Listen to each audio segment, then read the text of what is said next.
Hey guys, welcome back to channel. ഇന്ന് നമ്മൾ കാണാൻ പോകുന്നത് ലോലെസ് ലോയറിന്റെ സെക്കൻഡ് എപ്പിസോഡാണ്. കഴിഞ്ഞ എപ്പിസോഡിൽ ബൊങ്ങും ഹജയും കൂടിയിട്ട് പിന്നെ കൊന്ന കുറ്റത്തിന് ഇപ്പൊ ജയിലിൽ കഴിയുന്ന യങ് മാനിനെ കാണാനായിട്ട് ചെന്നിരിക്കുകയാണ്. കാണുമ്പോൾ തന്നെ തനിക്ക് ഓൾറെഡി വേറൊരു ലോയർ ഉണ്ടെന്നും നിങ്ങളുടെ ഹെൽപ്പ് തനിക്ക് വേണ്ടെന്നും യങ് മാൻ പറയുന്നുണ്ടെങ്കിലും എന്തായാലും നിന്നെ ഹെൽപ്പ് ചെയ്യുമെന്ന് പറഞ്ഞിട്ട് അവര് അവിടെ നിന്ന് പോകുന്നുണ്ട്. കറന്റ്ലി യങ് മാന്റെ കേസ് വാദിക്കാമെന്ന് പറഞ്ഞിട്ടുള്ള വക്കീലാകട്ടെ സിയോങ്ങിലെ വളരെ ഫേമസ് ആയിട്ടുള്ള വളരെ ടാലന്റഡ് ആയിട്ടുള്ള ഒരു വക്കീലാണെങ്കിൽ പോലും അയാള് മറ്റു ഗുണ്ടകളുടെ ഒപ്പം ഇരുന്ന് കുറെ കാര്യങ്ങളൊക്കെ ഡിസ്കസ് ചെയ്യുന്നത് നമുക്ക് കാണാം. ഇതിലൂടെ തന്നെ അയാളും ആ ഓജു ഗ്രൂപ്പിന്റെ ഗുണ്ടകളുടെ ടീമിലുള്ളതാണെന്ന് നമുക്ക് മനസ്സിലാക്കാം. അടുത്ത സീനില് ബൊങ്ങും ജയും കൂടിയിട്ട് ഫുഡൊക്കെ കഴിക്കുന്നതിന്റെ ഇടയിൽ നീ എന്തിനാണ് ശരിക്കും ഈ ഒരു കേസ് എടുത്തതെന്ന് ജയി ചോദിക്കുന്ന സമയത്ത് യഥാർത്ഥ ഉദ്ദേശം പറയാതെ ഒരു കേസ് വാദിച്ച് നമ്മൾ ജയിച്ചു കഴിഞ്ഞാൽ ഇനി അങ്ങോട്ട് ഒരുപാട് കേസുകൾ നമുക്ക് കിട്ടാനായിട്ട് ചാൻസ് ഉണ്ടെന്ന് പറയുമ്പോൾ ഇതൊക്കെ കേട്ട് ഇതെന്ത് ലോയറാണ് ഇവൻ എന്ന് ജയി ചിന്തിക്കുന്നുണ്ട്.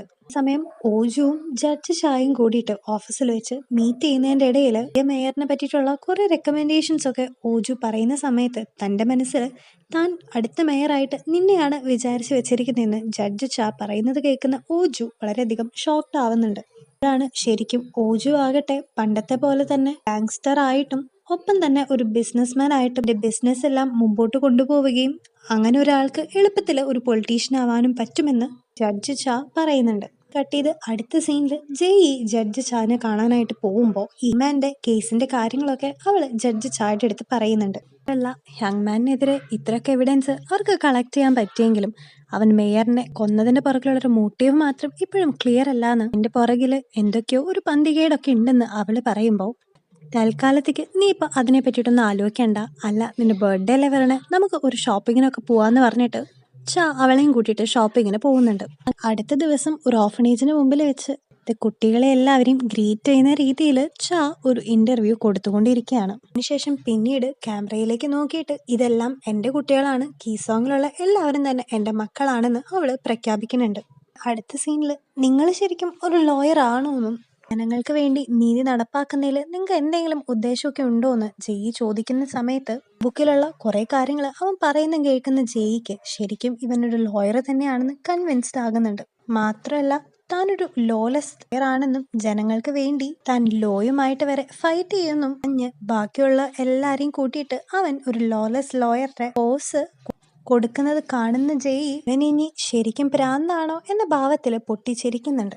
അതിനുശേഷം അവൻ ഫ്ലോട്ടീനെ വെച്ച് കുറച്ച് റിസർച്ച് ചെയ്യാനുണ്ടെന്ന് പറയുമ്പോൾ ഫ്ലോട്ടി എന്താണെന്ന് ജയിക്ക് മനസ്സിലാകുന്നില്ലെങ്കിലും പിന്നീട് അതൊരു ഡ്രോൺ ആണെന്ന് നമ്മളെ കാണിച്ച് തരുന്നുണ്ട്. അവിടെ നിന്ന് ജയും ബോങ്ങും കൂടിയിട്ട് വേറെ കൊല്ലപ്പെട്ട ആ ഒരു ക്രൈം സീനിലോട്ടാണ് പോകുന്നത്. ഇതിനുശേഷം ബോങ് അവിടുത്തെ പിക്ചേഴ്സ് ഒക്കെ എടുക്കുന്ന സമയത്ത് അങ്ങോട്ടേക്ക് യുടെ ഒരു റൈവലായിട്ടുള്ള യൂൻ ഹി വന്നിട്ട് ഈ ഒരു കേസ് അന്വേഷിക്കുന്നത് നിങ്ങളല്ലല്ലോ, പിന്നെ എന്തിനാണ് നിങ്ങൾ ഈ ഒരു ക്രൈം സീനിലോട്ട് വന്നതെന്ന് ചോദിക്കുമ്പോൾ ജയിക്കും ബൊങ്ങിനും അവിടെ നിന്ന് പോവേണ്ടി വരുന്നുണ്ട്. അതിനുശേഷം ബൊങ് ജയും കൂട്ടിയിട്ട് പിന്നീട് ഈ ഒരു കേസ് വാദിക്കാനിരിക്കുന്ന വളരെ പ്രശസ്തനും ടാലന്റഡും ആയിട്ടുള്ള ഗോ ഇൻഡു എന്ന് പറയുന്ന ഒരു വക്കീലിനെ കാണാനായിട്ട് ചെല്ലുന്നുണ്ട്. അവിടെ എത്തിയതിനു ശേഷം ഈ ഒരു കേസ് എന്തായാലും നീ ഞങ്ങൾക്ക് തരണമെന്നും ആ ഒരു കേസ് ഞാൻ വാദിക്കാമെന്നും പറയുമ്പോൾ അറ്റോണി അതിനെ സമ്മതിക്കില്ല എന്ന് മാത്രമല്ല അവനെ കളിയാക്കി അവിടെ നിന്ന് വിടുന്നുണ്ട്. സമയത്ത് അവരുടെ മുമ്പിലൊക്കെ വളരെ ഇൻസൾട്ടഡ് ആയിട്ട് ജയി നിൽക്കുന്ന സമയത്ത് പുഞ്ചിരിയോടെ അവൻ ആരെയോ ഫോൺ ചെയ്യുന്നുണ്ട്. അതിന് പിന്നാലെ തന്നെ ഫ്ലോട്ടി എന്ന് പറയുന്ന ഡ്രോൺ ഉപയോഗിച്ച് ലോയർ ഓജുവിനെ വിളിച്ച് സംസാരിക്കുന്നത് വളരെ സീക്രട്ട് ആയിട്ട് ആ ഒരു ഡ്രോൺ ക്യാപ്ചർ ചെയ്തുകൊണ്ടിരിക്കുകയാണ്. അതില് ഓജു ഒരിക്കലും യങ് മാനെ പുറത്തേക്ക് വരാനായിട്ട് അനുവദിക്കരുതെന്നും ഒരു ആയുഷ്കാലം മുഴുവൻ അവനെ ജയിലിൽ തന്നെ ഇടണമെന്ന് ഓജു പറയുന്നത് കേൾക്കുന്ന വക്കീലും നിങ്ങൾ പറയുന്ന പോലെ തന്നെ ഞാൻ ചെയ്തു കൊള്ളാമെന്നും ഒരിക്കലും യങ് മാനെ പുറത്തേക്ക് വരാനായിട്ട് താൻ അനുവദിക്കില്ല എന്നും പറയുന്നുണ്ട്. എന്നാൽ ആ ഒരു വക്കീൽ അറിയാതെ ഈ കാര്യങ്ങളെല്ലാം തന്നെ നമ്മുടെ ഡ്രോൺ പകർത്തിയെടുത്തുകൊണ്ടിരിക്കുകയായിരുന്നു. ഇതിനൊക്കെ പകരമായിട്ട് നല്ലൊരു അമൗണ്ട് തന്നെ ഓജു ആ ഒരു വക്കീലിന് വേണ്ടിയിട്ട് ഓഫർ ചെയ്യുന്നുണ്ട്. അന്ന് നൈറ്റ് വളരെ ടയേർഡായിട്ട് വർക്ക് ചെയ്തുകൊണ്ടിരിക്കുന്ന ജയെ കാണുമ്പോൾ ഒങ്ങിന് പെട്ടെന്ന് അവന്റെ ഫ്ലാഷ് ബാക്ക് ആണ് ഓർമ്മ വരുന്നത്. അവൻ കുട്ടിയായിരുന്ന സമയത്ത് അവന്റെ അമ്മേനെ ഓജു അടങ്ങുന്ന ഗുണ്ടകൾ വന്ന് ത്രെട്ടൻ ചെയ്തതും അതിനുശേഷം അവൻ അമ്മയുടെ മടിയിൽ കിടക്കുമ്പോൾ എനിക്ക് അങ്ങനെയുള്ള പൊട്ട മനുഷ്യന്മാരെ ഇഷ്ടമല്ലാത്ത പോലെ എനിക്കും അവരിഷ്ടമല്ലെന്നും അവരെനിക്ക് പേടിയില്ലെന്നും അവൻ പറയുന്ന സമയത്ത് ഇതൊക്കെ കേട്ടിട്ട് നീ വലുതാവുമ്പോൾ നല്ലൊരു ലോയർ ആയിരിക്കുമെന്ന് അവന്റെ അമ്മ പറഞ്ഞത് ഇപ്പോ അവന് ഓർമ്മ വരുന്നുണ്ട്. അങ്ങനെ പിന്നീട് അവൻ ജയുടെ അടുത്തേക്ക് ചെല്ലിട്ട് വിചാരിച്ച മാതിരിയല്ലല്ലോ, നീ വളരെ ഹാർഡ് വർക്കിംഗ് ആണെന്ന് ചോദിക്കുമ്പോൾ ഹ്യങ് മാൻ അവന്റെ ലോയറിന് അത്രയും വിശ്വസിക്കുന്നില്ലെന്നും ഒരു കാര്യം നിങ്ങളെങ്ങനെയാണ് മനസ്സിലാക്കിയെന്ന് അവള് ബോങ്ങിന്റെ അടുത്ത് ചോദിക്കുമ്പോൾ ആ കാര്യങ്ങളൊക്കെ അവളോട് തന്നെ കണ്ടുപിടിക്കാനായിട്ട് ബൊങ് പറഞ്ഞിട്ട് അവിടെ നിന്ന് പോവാണ്. അടുത്ത ദിവസം കോർട്ടിലാകട്ടെ മേയറിനെ കൊന്ന കുറ്റത്തിന്റെ ഫസ്റ്റത്തെ ട്രയൽ നടന്നുകൊണ്ടിരിക്കുകയാണ്. ജഡ്ജായിട്ട് ചാ ഇരിക്കുന്നതും നമുക്ക് കാണാം. ട്രയൽ ആരംഭിക്കുമ്പോൾ പ്രോസിക്യൂട്ടർ ആയിട്ടുള്ള യൂൻ ഹി ഹ്യങ് മാൻ ആ ഒരു മേയറിനെ കൊല്ലാനായിട്ട് ഉപയോഗിച്ചു എന്ന് പറയപ്പെടുന്ന ആ ഒരു വെപ്പൺ കോടതിയുടെ മുമ്പിൽ ഹാജരാക്കുന്നുണ്ട്. മാത്രമല്ല ആ ഒരു കത്തിയിൽ അവന്റെ ഫിംഗർ പ്രിന്റ്സ് പോലും പതിഞ്ഞിട്ടുണ്ടെന്നും അവൾ പറയുമ്പോൾ എല്ലാം കേട്ടിട്ട് നമ്മുടെ ഹ്യങ് മാന്റെ വക്കീലാകട്ടെ ഒന്നും തന്നെ റെസ്പോണ്ട് ചെയ്യാണ്ട് തനിക്കൊന്നും പറയാനില്ലാന്ന് പറഞ്ഞ് എല്ലാം കേട്ടുകൊണ്ടിരിക്കുന്നുണ്ട്. ഓഡിയൻസ് ആയിട്ട് കണ്ട് ജെയും ബോങ്ങും നിൽക്കുന്നുണ്ട്. സമയത്ത് ജഡ്ജ് ചാ മുമ്പേ തന്നെ ഹ്യങ് മാൻ കോർട്ടിൽ പറഞ്ഞിട്ടുള്ള പോലെ ഭാഗം സപ്പോർട്ട് ചെയ്യാനായിട്ട് താനല്ല ഈ ഒരു കുറ്റം ചെയ്ത് എന്ന് തെളിയിക്കാനായിട്ട് ഒരു വിറ്റ്നസിനെ ഹാജരാക്കിയിട്ടുണ്ടായിരുന്നു. അങ്ങനെ ജഡ്ജ് ചാ അയാളെ വിളിച്ച് എക്സാമിൻ ചെയ്യുന്നതിൻ്റെ ഇടയിൽ അങ്ങനെ ഹ്യങ് മാനുമായിട്ട് യാതൊരു ബന്ധവുമില്ലെന്നും അയാൾ ഇതിനു മുമ്പ് കണ്ടിട്ടില്ലെന്നും പറയുമ്പോൾ ഹ്യങ് മാൻ ആകെ ട്രാപ്ഡ് ആയിട്ട് പോവാണ് ചെയ്യുന്നത്. അവന് രക്ഷപ്പെടാനായിട്ടുള്ള ഏക ഒരു തുമ്പും അങ്ങനെ അവന്റെ കയ്യിൽ നിന്നും പോകുന്നുണ്ട്. ഇതെല്ലാം കണ്ട് ഓഡിയൻസിന്റെ ഭാഗത്തിരുന്ന് ചിരിച്ചുകൊണ്ടിരിക്കുകയാണ് ബൊങ്.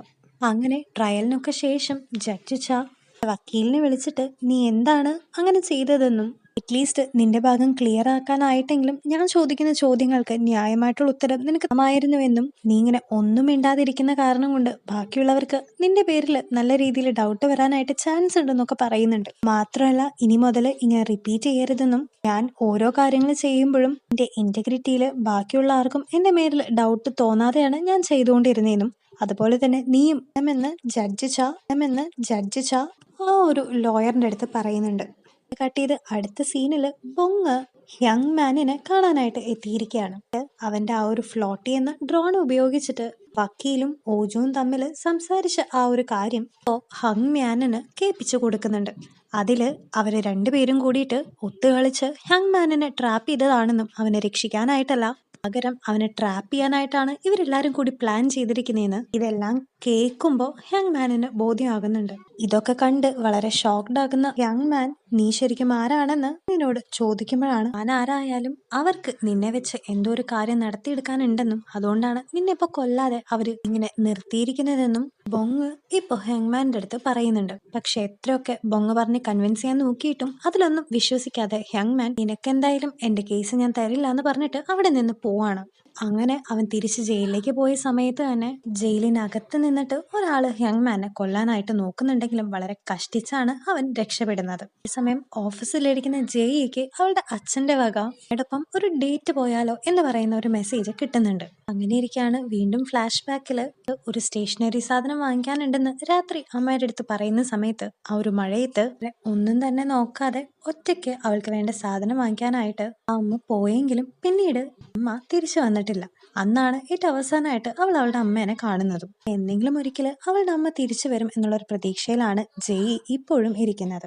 ഇതേ സമയം ബൊങ് ആകട്ടെ ആ ഒരു ജയിലിൽ വെച്ച് ഹ്യങ് മാനിനെതിരുണ്ടായ എല്ലാ കാര്യങ്ങളും അറിഞ്ഞിട്ട് വീണ്ടും ഒരു പ്രാവശ്യം കൂടി അവനെ കാണാനായിട്ട് എത്തിയിരിക്കുകയാണ്. എല്ലാം കൂടി ഭ്രാന്ത് പിടിച്ചു നിന്ന ഹ്യങ് മാൻ വീണ്ടും ബൊങ്ങിന്റെ അടുത്ത് അവൻ ശരിക്കും ആരാണ്, എന്തിനാണ് ഇങ്ങനെ ഹ്യങ് മാന്റെ പുറകിൽ നടക്കുന്നതെന്ന് ചോദിക്കുമ്പോൾ ആ ഒരു ഫ്ലാഷ് ബാക്ക് ബൊങ് അവിടെ അവന്റെ മുമ്പിൽ റിവീൽ ചെയ്യുന്നുണ്ട്. വർഷങ്ങൾക്ക് മുമ്പ് അവന്റെ അമ്മയെ കൊന്നതിന് ശേഷം അവനെ കൊല്ലാനായിട്ട് നിൽക്കുന്ന സമയത്ത് പോലീസുകാരനായിട്ട് വന്ന ഹ്യങ് മാന്റെ കയ്യിൽ അവൻ കടിച്ചതും പിന്നീട് ആ ഒരു വണ്ടി ആക്സിഡന്റിലാക്കി അവിടെ നിന്ന് രക്ഷപ്പെട്ടതും എല്ലാം അവനിപ്പോ ഹ്യങ് മാനോട് പറഞ്ഞ് അവനെ ഓർമ്മപ്പെടുത്തുന്നുണ്ട്. മാത്രമല്ല നിങ്ങൾ എല്ലാരും കൂടി അന്ന് കൊന്ന ആ ഒരു ഫീമെയിൽ ലോയർ എന്റെ അമ്മയായിരുന്നുവെന്നും അവൻ പറയുന്നത് കേൾക്കുന്ന ഹ്യങ് മാൻ വളരെയധികം ഷോക്ക്ഡ് ആവാണ്. ഇവിടെ നിന്ന് എങ്ങനെയെങ്കിലും ഞാൻ തന്നെ ഇറക്കുമെന്നും പക്ഷെ പുറത്തിറങ്ങി കഴിഞ്ഞാൽ നിന്നെ ഞാൻ തന്നെ കൊന്നുകളയുമെന്നും ബൊങ് അവനെ ഭീഷണിപ്പെടുത്തുന്നുണ്ട്. അങ്ങനെ കുറച്ചു നേരത്തിന് ശേഷം എന്തോന്ന് തീരുമാനിച്ചിട്ട് ഹ്യങ് മാൻ തന്നെ ബൊങ്ങിനെ ഫോൺ വിളിച്ചിട്ട് എന്റെ കേസ് നീ തന്നെ നോക്കിയാൽ മതിയെന്നും മരിക്കുകയാണെങ്കിൽ തന്നെ ഈ ഒരു ജയിലിന്റെ അകത്ത് കിടന്ന് എനിക്ക് മരിക്കണ്ടെന്നും അവന്റെ അടുത്ത് പറയുന്നുണ്ട്. അങ്ങനെ അതിനുശേഷം അവന്റെ ഓഫീസിൽ വെച്ച് അവന്റെ അങ്കിള് അവനെ കാണാനായിട്ട് വരുന്ന സമയത്ത്